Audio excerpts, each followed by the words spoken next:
iqale nini yona into yokushumayela qale njani? Hayi Dlamini ibuyela kulanto benisithi ukukhulela kulamazi lesasikhukhukazi uMambona ndikhula Qabukasi ngumama eBhatye wesile nalanto yokuba pha uzawulalwa qha kuyathandaza akafundi mos into yokufunda ndidibana naye uThixo luthanda esikolweni eprimary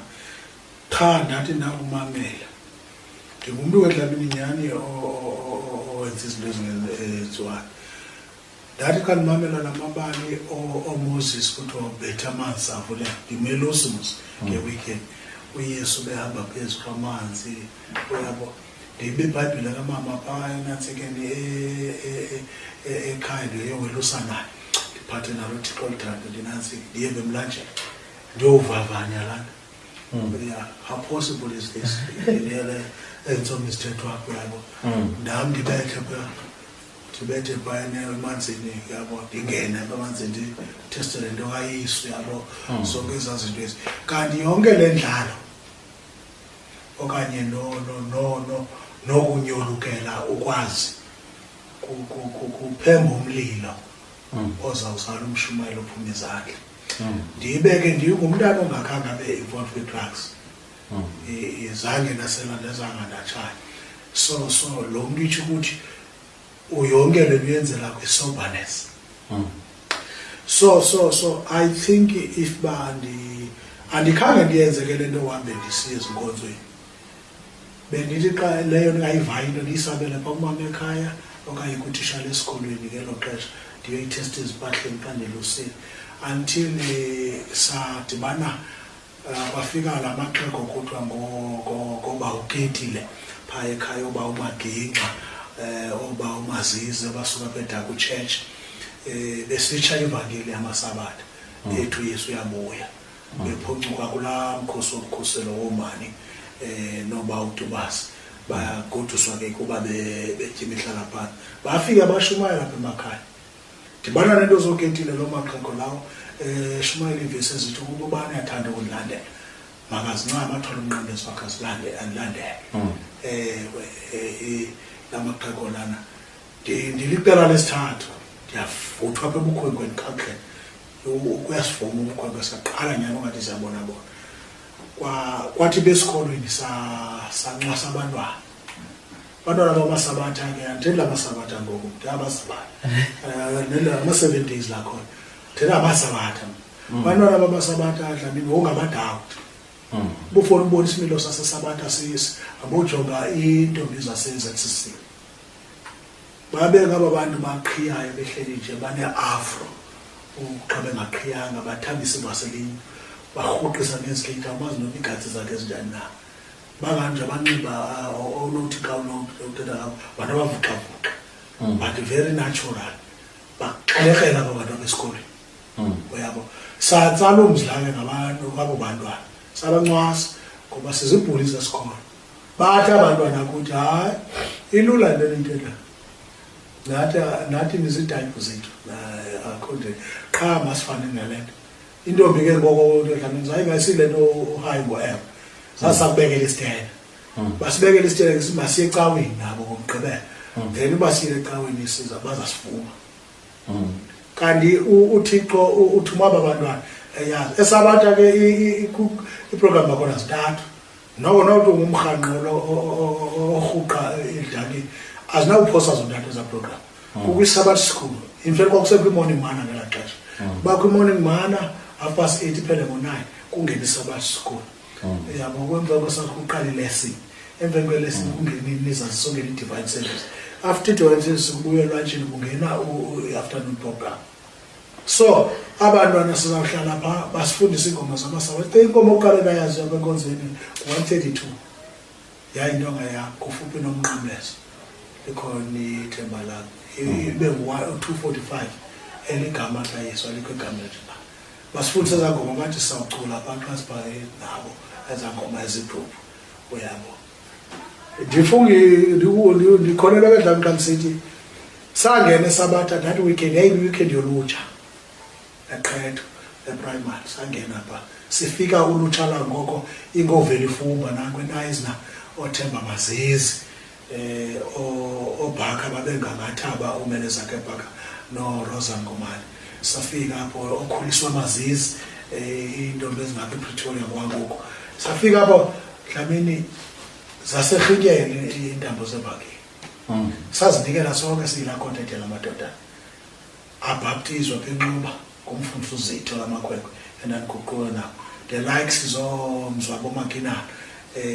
oncedisa mazizi ospenko Sinkontshane oxolela Halano Roots omfusi Makinana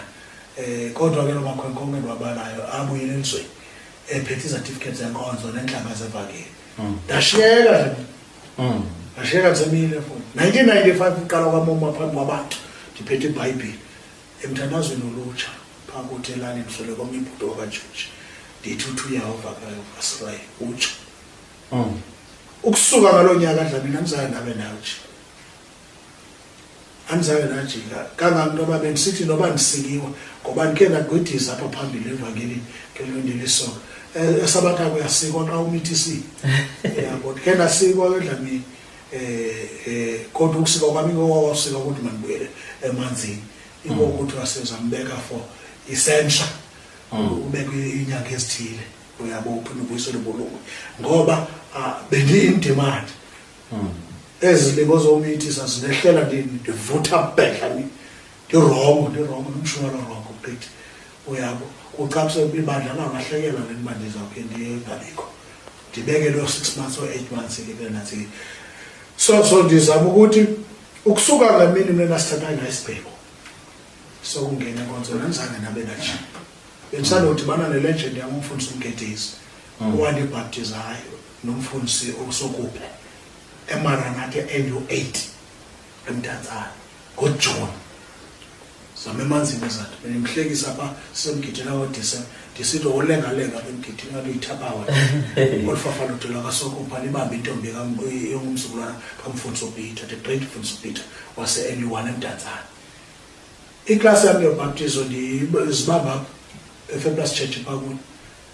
sadlana nombulo ngabadala bami iklasi yobhaptizo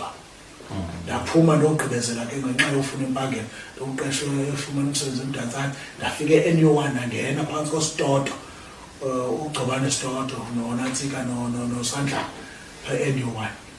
ndabeke ke ngokuza kakhulu baptizo le district lakwenzele eNU8 ndobhaptizwa eNU8 kwangoko liphuma emanzini sayofaka ebranchini eMbekweni saphatha ibranch yaseMbekweni nomdala uSitoto Phokani ngene eMtanzania ndiyindoda ehloniphekayo yokulandana ngoba napha igama labayaziyo ezapulpit yazi verses zabo nestatement zabo aba badala nibabala badla amazipha bonke xa benibona baba proud ngami ndiphuma ezandleni zabo ombulu ukhonza nabo no Sandla noKhaba basho babethetha bathi phakathi kwezistudents zethu ungenye zestudent esisithulela umqondo ngoba Dlamini ndilando ndithi nyandi umafunga ngajini ngasonyembelekile endiyibambileyo Dlamini andimfafathi Dlamini ndiyenza ngamandla ami wonke xa ndiphethe imic ndisithiwa ngumshumayeli ndishumayela kubani kubekho umuntu osuke esithulweni azithindisa ndije yiso xa ndithiwa mandibonge ndibonga Dlamini kubekho uthuku kubaleka amanzi emqolo emntwini umfazi sithi ngisengasikwa yinimba nethaba amadoda xa kusithiwa manje besispeaker ndimotivate napemsebenzini abaphangela kwaDepartment of Health ndine-ward kukho mama mosebabeleke iPrem uye kumuntu omama admit obana alinde umntana akhe nangakhulele eglasini uyahlala 3 months to 4 months to 6 months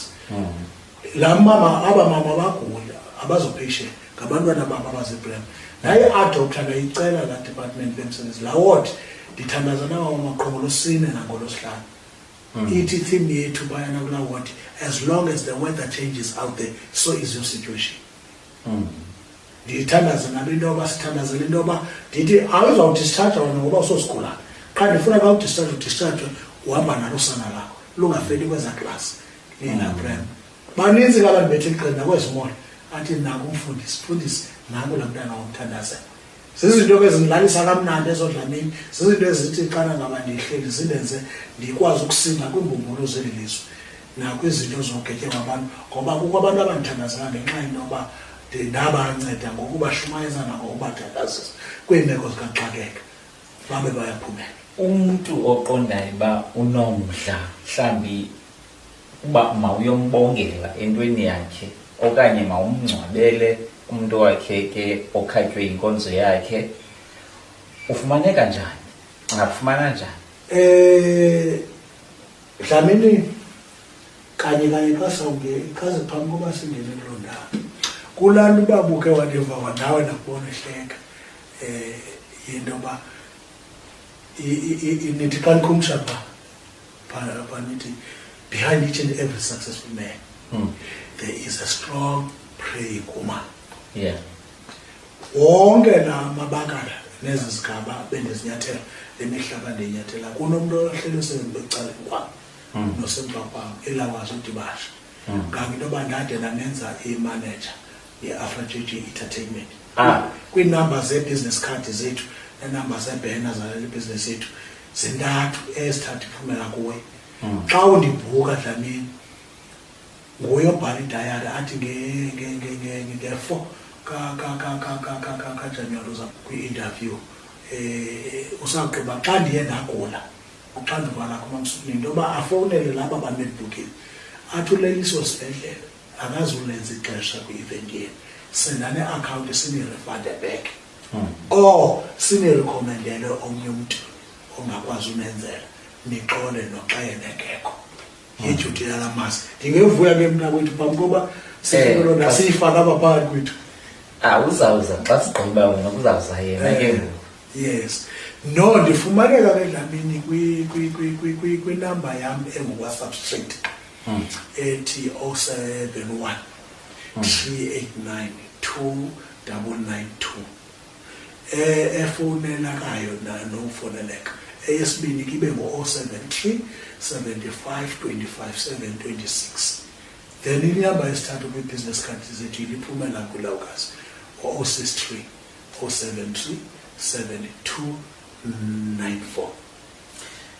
Abantu abaninzi bafumaneka apha kwi-social media. Yes. So wena awukho pha mhlawumbi ufumaneka kweziphi if ukhona? Bendithathe ezi zikufuphi kum ooTwitter no-YouTube. uYouTube wam ebengenwe ndamngena ngomfana wakwaQamata, unyana kaQamata, uBonono Qamata. So